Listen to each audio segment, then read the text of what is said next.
capítulo de número 42. Encontrou? Diga amém. Diz assim na minha versão aqui, do versículo 1 ao versículo 5.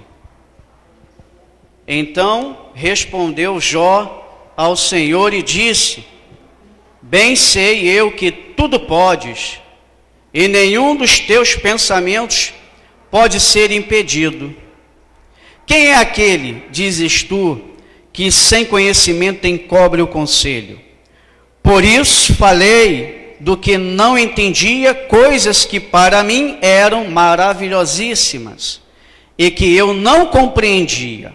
Escuta-me, pois, e eu falarei, eu te perguntarei, e tu ensina-me. Com o ouvir dos meus ouvidos, ouvi, mas agora te veem os meus olhos. Podem tomar o assento. Eu quero ler novamente o versículo 5. Com o ouvir dos meus ouvidos, ouvi, mas agora te veem os meus olhos. Com o ouvir dos meus ouvidos, ouvi, mas agora te veem os meus olhos. Em outras palavras, Jó está dizendo que ele antes conhecia a Deus de ouvir, mas a partir da experiência adversa que ele teve, ele passou a contemplar Deus com os seus olhos espirituais. Tem um tema para a mensagem de hoje: a razão da adversidade. A razão da adversidade.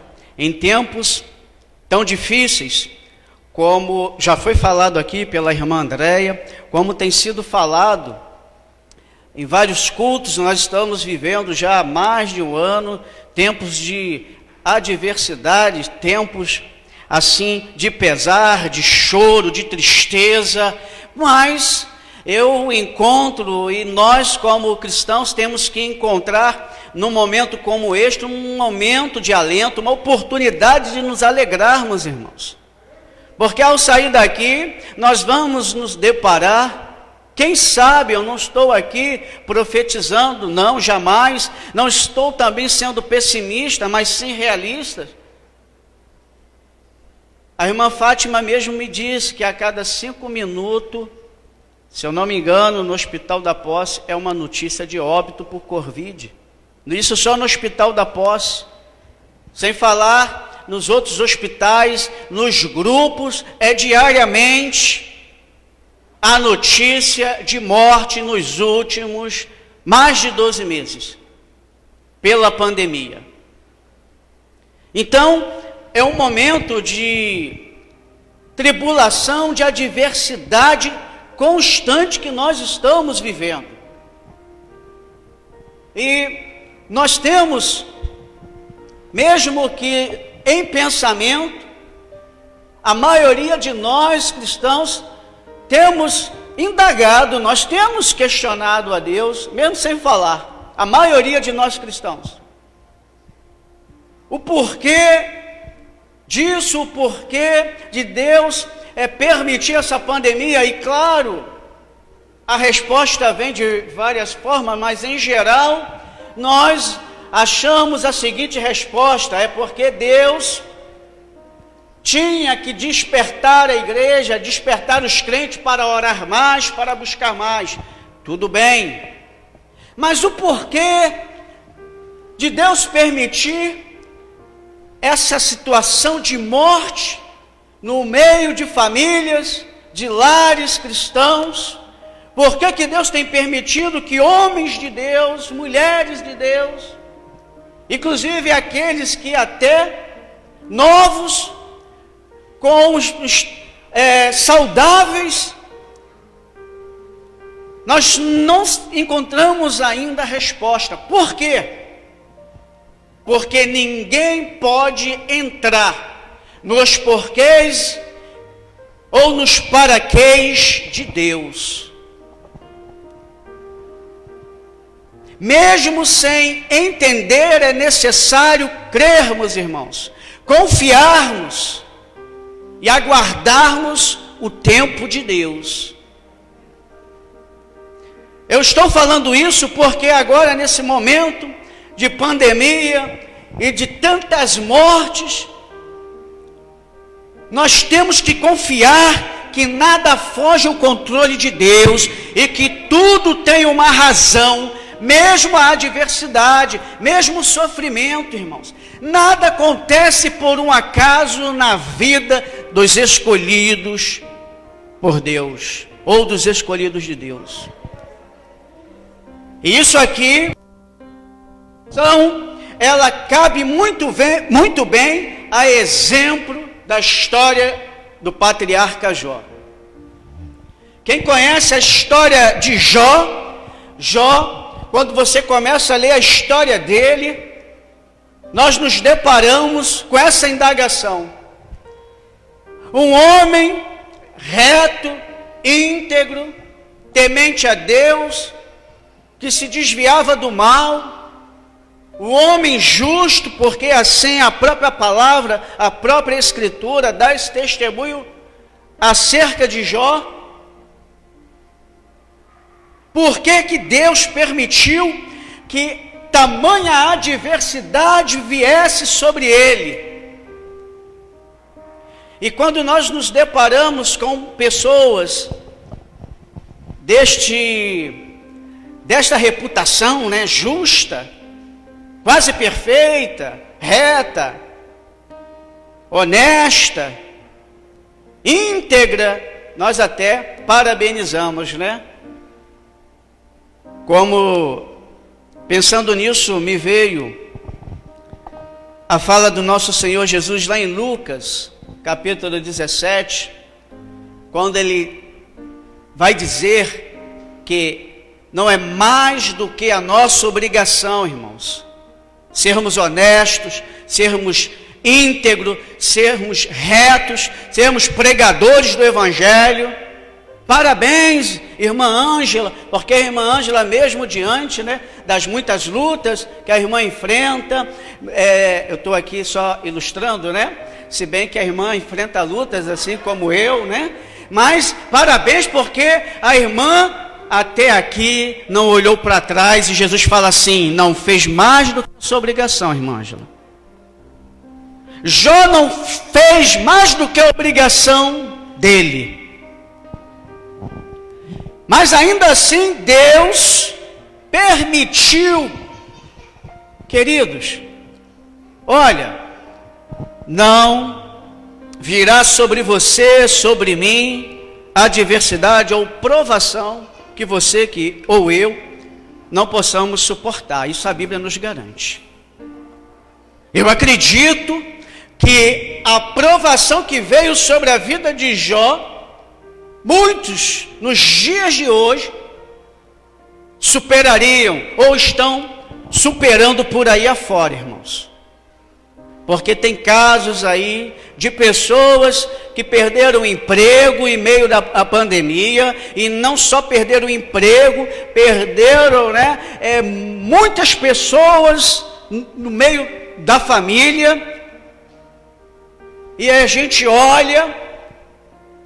E quantos de repente não são até crentes, obreiros, que pregam, que evangelizam, e aí a indagação, mesmo sem falar, vem: o porquê disso? Por que Deus está permitindo? Queridos,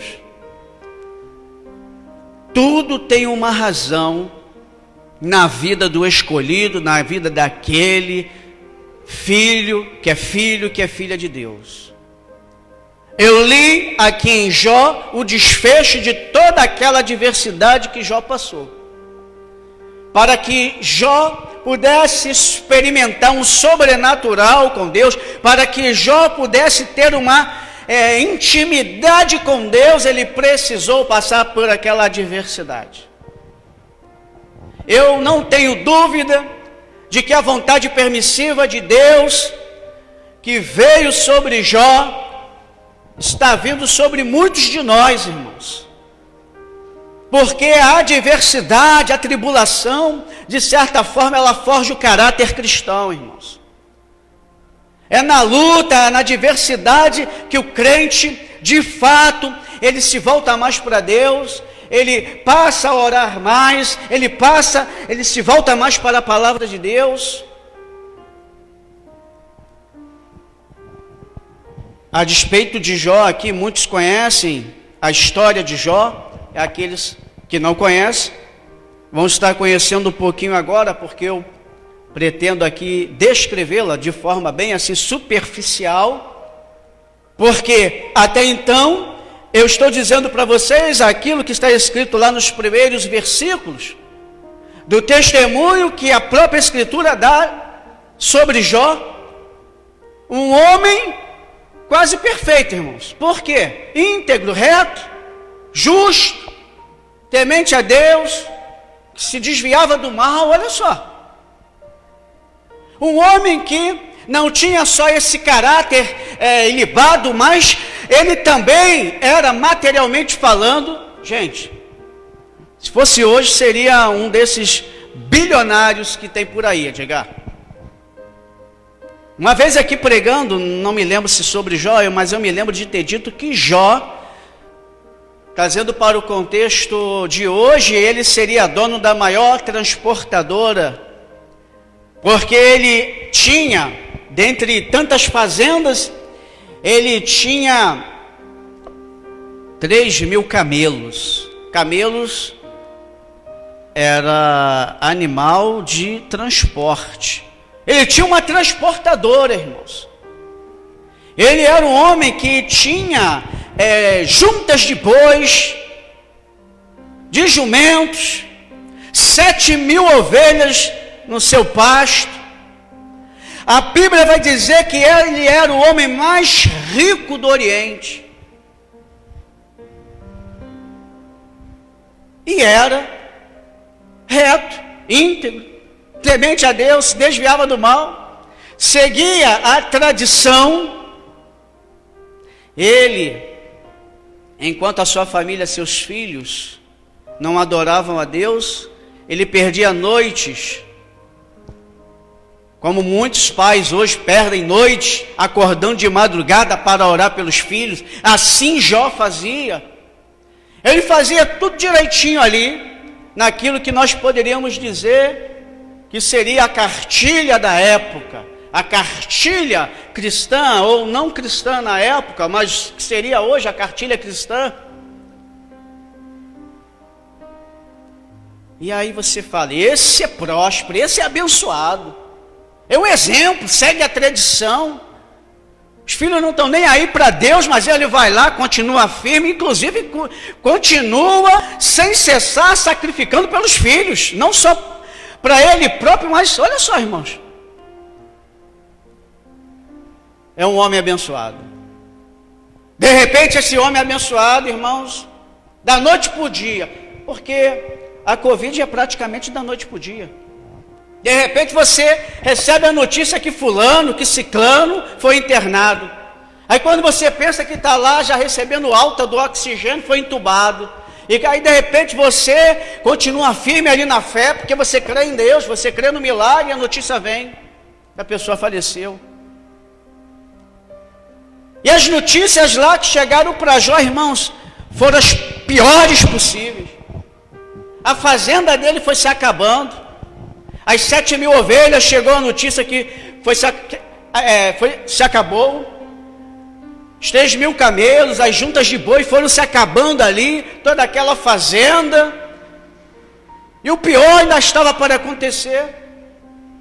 Quando vem a notícia da morte, irmãos, tem pessoas aí que eu não sei quantos filhos, famílias, né? Eu não sei quantos filhos perderam para a Covid-19, mas Jó perdeu 10 de uma só vez. Não foi para a Covid-19, mas seja pela Covid-19, ou seja, para qual for a enfermidade, irmãos, convenhamos, você perdeu um ente querido, ter que sepultar um filho, já pensou 10 de uma só vez? E só um mensageiro sobrou. Estavam lá seus filhos, ao invés de estarem reunidos na casa do Senhor, estavam festejando, irmãos. Tem muito crente em tempo de pandemia, em tempo de adversidade, festejando. Hoje de manhã, eu não sou flamenguista, mas a cada gol lá nos pênaltis, irmãos, era uma festa lá no bairro onde eu moro. E depois que acabou o jogo, irmãos, parecia que a pandemia, parecia uma festa assim, eu digo, final de pandemia, acabou a pandemia. E eu me lembro que quando o meu time, agora há pouco tempo, conseguiu se classificar para a Libertadores, o que para nós tricolores já foi uma vitória, eu não consegui me regozijar diante de tantas pessoas chorando. E eu fico pensando, eu estava falando com a Rose, minha esposa, como é que as pessoas, conseguem assim vibrar, festejar e fazer aquele barulho, fogos, irmãos. Não é nenhum desrespeito com o ser humano, mas eu acho que é algo assim que está levando as pessoas para fora da realidade. Porque eu acredito que tem pessoas ali que são tão desumanas. Eu creio que tem pessoas que sepultaram familiares, mas a vida, a empatia, na verdade, eu preguei sobre isso há dias atrás aqui, ela não existe. Mas a razão do sofrimento, a razão da adversidade sobre a vida de Jó, que perdeu tudo, irmãos. Perdeu sua fazenda, perdeu seus filhos. E o texto lá no início descreve, muitos aqui conhecem, um diálogo que é um mistério. Eu não sei como foi aquele diálogo de Satanás com Deus. O texto diz que uma vez que os filhos de Deus se apresentaram diante de Deus, se apresentou também Satanás. E Deus indagou Satanás: observaste, irmã Ângela, olha só o que Deus falou para Jó. Observaste tu, olha agora, irmãos, preste atenção. Observaste tu, Jó? Ele não disse isso. Observaste tu o meu servo Jó? Pronome possessivo, irmãos. Jó era de propriedade de Deus. Eu sou de propriedade de Deus. Você é de propriedade de Deus. O inimigo não o inimigo não pôde ceifar a vida de Jó. Deus disse para ele: tocarás sobre a saúde dele. Você vai colocar nele tumores malignos, mas não vai tirar a vida, porque ele é o meu servo, é minha propriedade. Queridos, Deus permitiu tamanha adversidade na vida de um filho, de um servo, que ele mesmo fala: é meu filho, é meu servo, é meu, Jó é meu.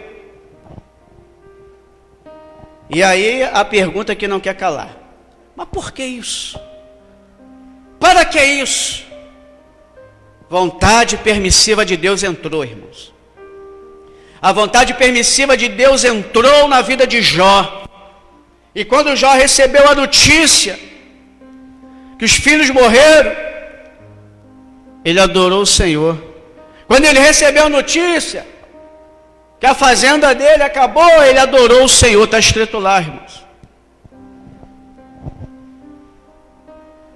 Satanás não satisfeito, e a bênção que, irmãos, a bênção que Deus tinha para Jó era tão grande, tão imensurável, que não era suficiente só aquela perda, não, irmãos. Precisava mais. Satanás se apresenta novamente. Deus: observaste tu meu servo Jó? Como é que anda ele? Se desviou?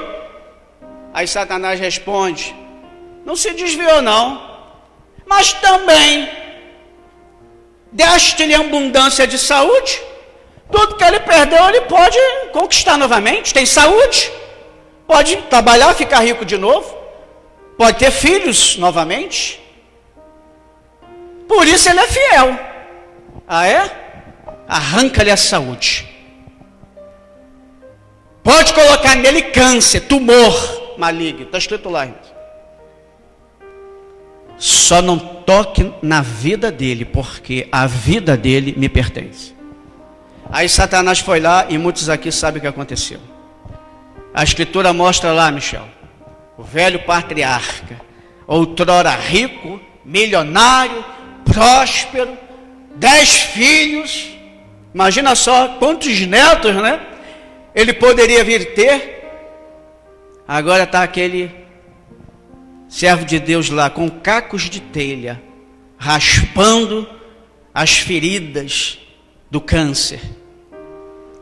A sua mulher, que muitos falam mal dela, eu não falo, eu consigo entender perfeitamente o estado emocional, psicológico daquela mulher que não sabe o que falar.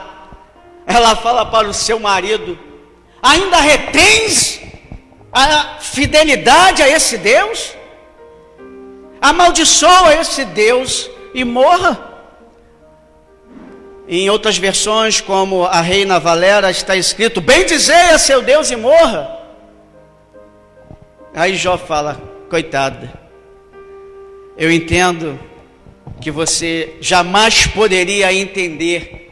Eu entendo que você não está em condições psicológicas de discernir o que está acontecendo, e como uma louca falas tu.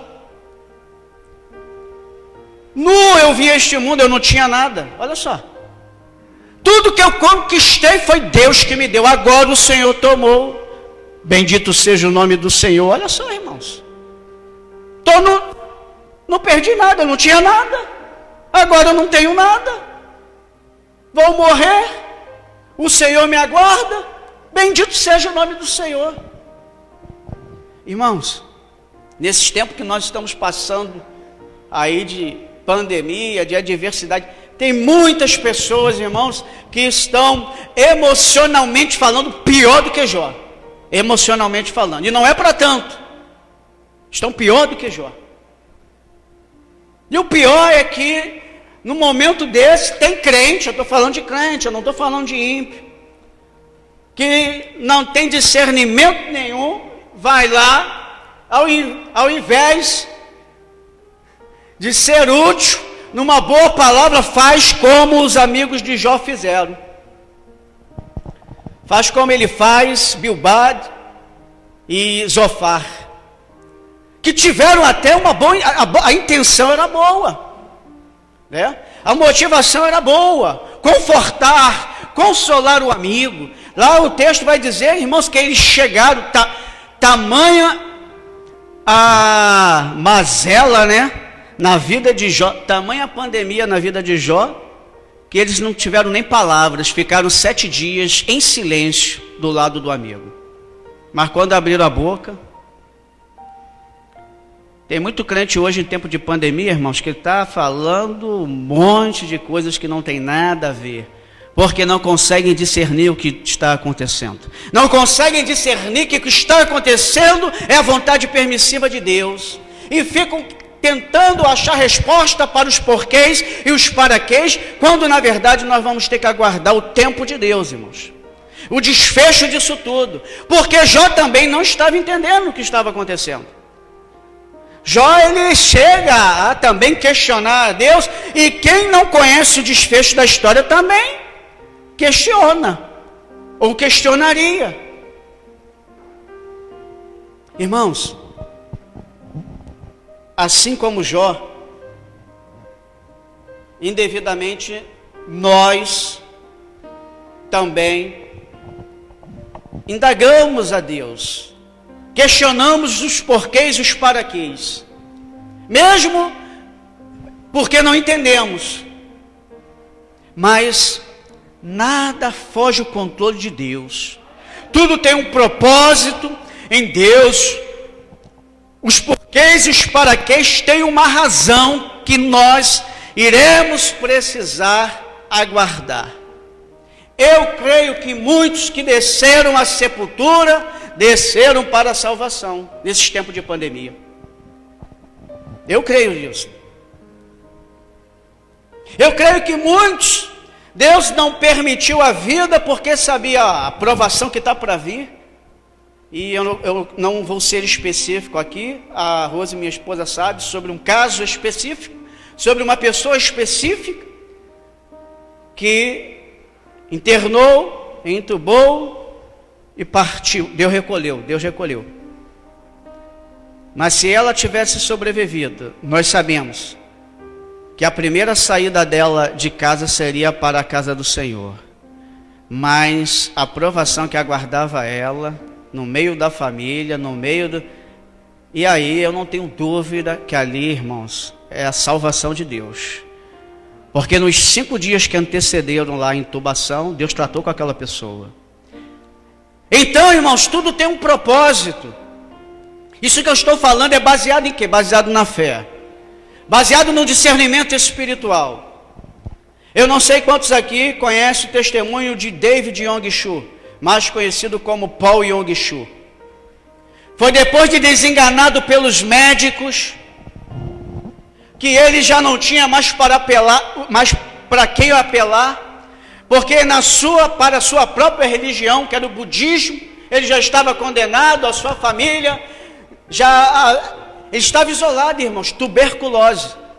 Naquela época não tinha cura, a pessoa ficava isolada, aguardando a morte.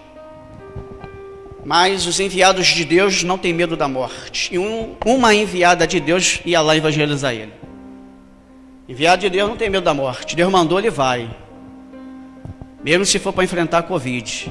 Mesmo se for para enfrentar a tuberculose, seja o que for. Se for enviado por Deus, irmãos.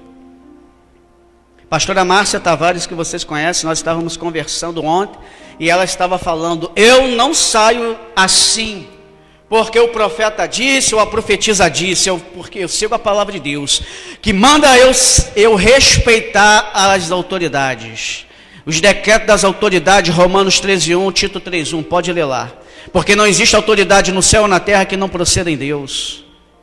Então nós não vamos sair de qualquer maneira tentando a Deus. Tem muita gente tentando a Deus, sabia? Deus está na frente, Deus está comigo, eu não tenho medo. Não tentarás o Senhor teu Deus, diz a palavra de Deus, tanto no Antigo Testamento como nas palavras de Jesus. E Paul Yong-Shu precisou passar por aquele momento ali de isolamento, distanciamento da família, esperando seu último suspiro. Mas aquela enviada de Deus foi lá e deixou para ele ler a Bíblia. E aí ele abriu a Bíblia nos Evangelhos do Salvador, irmãos. Irmãos, quem tem encontro com o Salvador, irmãos, não tem outro caminho senão se converter. E ali ele se deparou com uma palavra de cura, de milagre. E ele era ateu, porque quem é budista não crê num Deus pessoal. E aí ele disse, se esse Deus realmente existe, está me ouvindo, e tem poder para curar, que eu fique curado agora. Na mesma hora, irmãos, a febre foi embora, o mal-estar foi embora, ele conseguiu se sentar, enfim, ficou curado, está vivo até hoje. Já com seus mais de 80 anos, pastor da maior igreja evangélica do mundo. Na década de 90, a igreja dele tinha 1000 pastores, isso na década de 90. Um homem que Deus passou a usar com cura divina, né? Um homem que também teve seus momentos assim de dúvida, porque eu lendo um livro dele chamado A Quarta Dimensão, e ele relata que ele estava pregando para multidões. E ele pregando, acho que o Michel conhece esse testemunho. Multidões, e o tema era a cura divina. Aí ele foi todo empolgado, cura divina. Quando ele chegou lá, ele começou a pregar sobre cura divina. E um cadeirante sentado na frente dele. E ele pregando sobre milagre, porque era o tema da mensagem. E o cadeirante na frente dele. E aquilo incomodou ele. E ele pregava e pensava, e agora, né? Como é que vai ser o final disso? Aí Deus falou, manda ele se colocar de pé. Aí ele ficou com medo.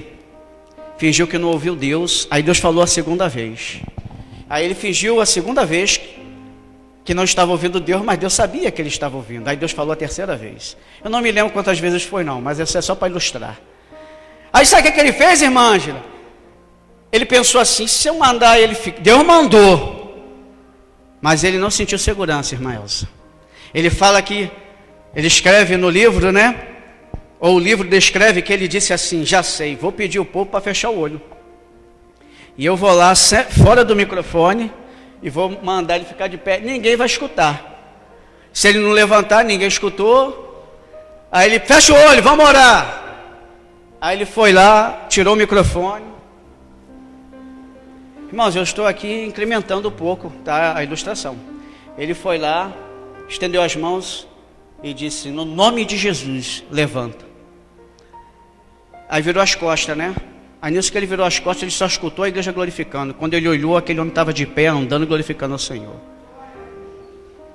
Então, irmãos, Deus sabe o porquê ele teve que passar por aquele processo de enfermidade, de tuberculose. Eu separei aqui alguns exemplos. Estou falando do Paul Yong-Soo. Deixa eu falar mais um, que é o de Jack Deere. Jack Deere, no livro Surpreendido pelo Poder do Espírito Santo. Aqui eu nunca falei sobre o testemunho de Jack Deere. Eu tenho o livro lá em casa, esse livro. Eu tomei conhecimento dessa história na época que eu estava no seminário, isso em 2002, 2003. Eu fiquei fascinado pela história, fui adquirir o livro. Que não é nem um livro, porque na época eu não tinha condição de comprar livros. Uma pessoa me emprestou, eu fiz uma cópia, eu tenho a cópia lá em casa encadernada até hoje. Surpreendidos pelo poder do Espírito Santo. Jack Deere, ele escreve esse livro porque ele, como muitos hoje, irmãos, era uma pessoa voltada para o estudo, para a palavra, era um teólogo formado, mas cético.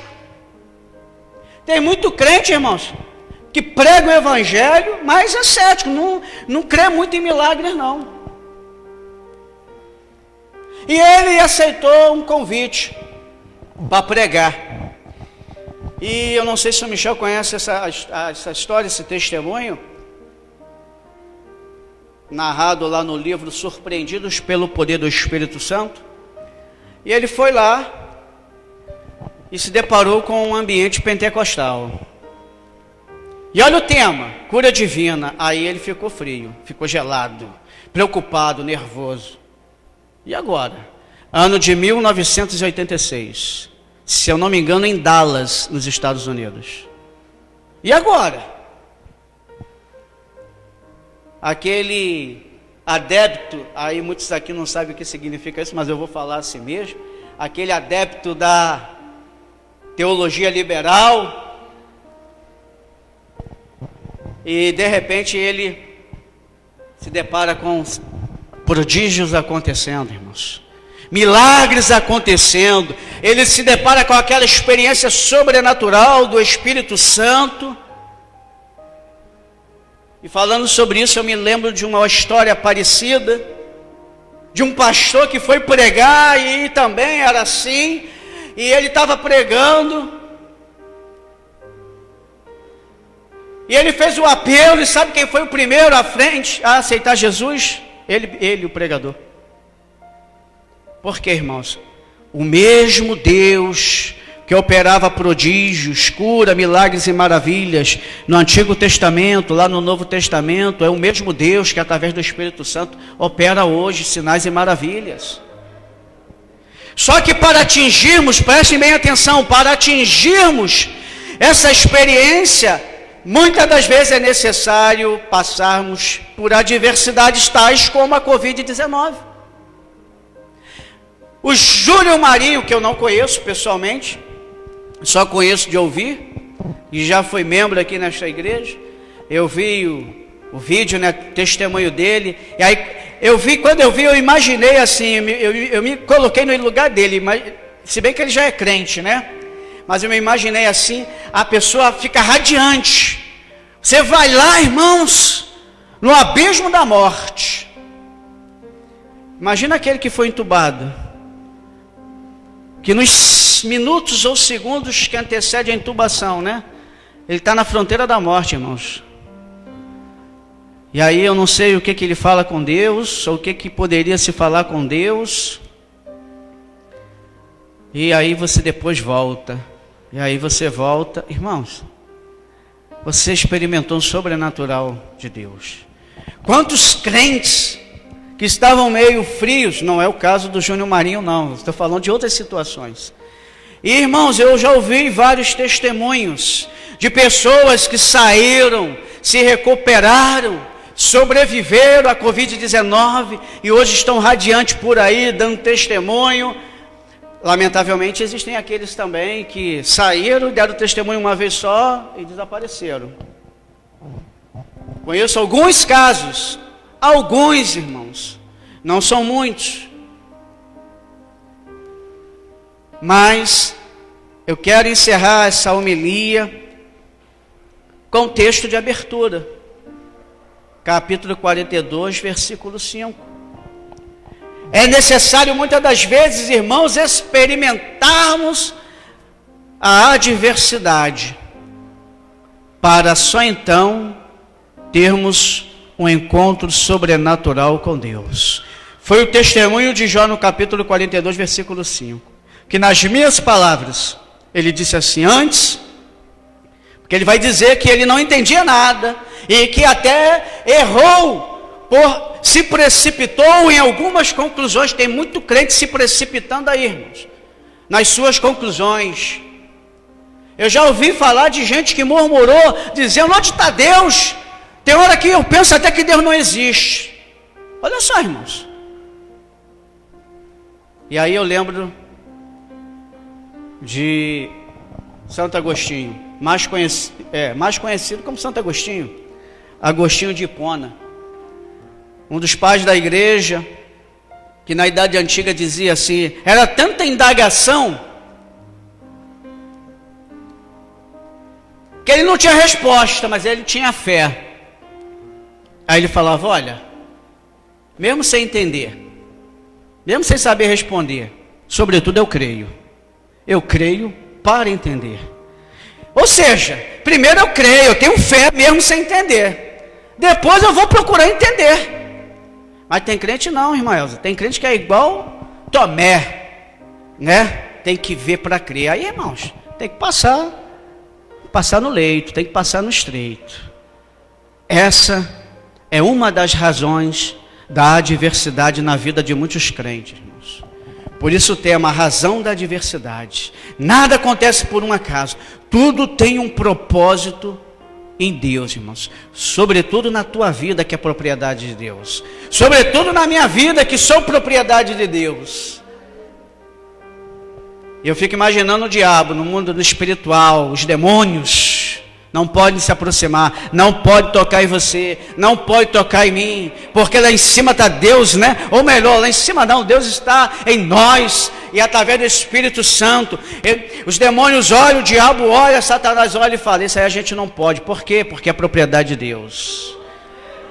O Espírito Santo, observaste tu a minha serva Ângela, né? Olha só, né?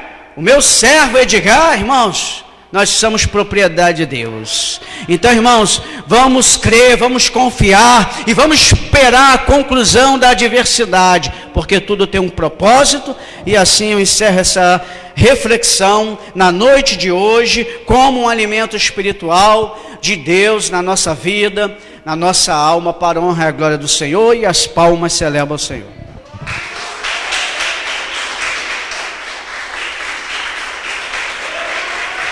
Glória a Deus.